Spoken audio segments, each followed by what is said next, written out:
Les êtres vivants ne sont pas répartis au hasard dans notre environnement. Leur répartition est souvent liée aux caractéristiques physiques du milieu. Les caractéristiques physiques des milieux de vie sont la présence ou l'absence d'un sol, la nature du sol, quand il existe, la présence d'eau disponible dans le sol ou le sous-sol, la température, l'éclairement et enfin le degré d'humidité.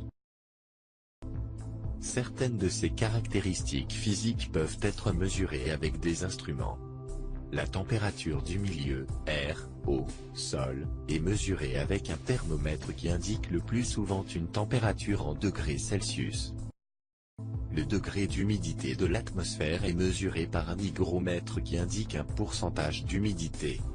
L'éclairement est mesuré avec un luxmètre qui indique l'intensité de la lumière en lux. Les êtres vivants diffèrent d'un milieu à l'autre. Certains ont des exigences très strictes pour vivre. D'autres ont une plus grande résistance aux variations physiques du milieu, ils peuvent donc occuper celui-ci plus largement. Les êtres vivants occupent un milieu dont les caractéristiques physiques sont propices à leur développement, et à leur reproduction. Un organisme unicellulaire, la paramécie. L'observation de la paramécie fait apparaître une cellule constituée de 3 éléments. Une membrane, pellicule qui délimite le contour de la cellule. Un cytoplasme, constituant principal de la cellule dans lequel se trouve un noyau. Un noyau, petite masse contenue dans le cytoplasme. La paramécie possède aussi des cils vibratiles fixés sur la membrane qui lui permettent de se déplacer dans l'eau. Un organisme pluricellulaire, l'homme.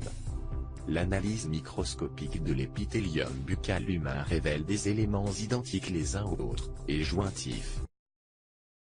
Organisation des végétaux, l'oignon. En regardant de la peau d'oignon au microscope, on observe des cellules jointives, limitées par une membrane, et formées d'un cytoplasme contenant un noyau. Toutes les cellules de l'épiderme d'oignon sont semblables. En multipliant les observations d'organismes animaux et végétaux au microscope, on retrouve toujours la cellule comme constituant de base.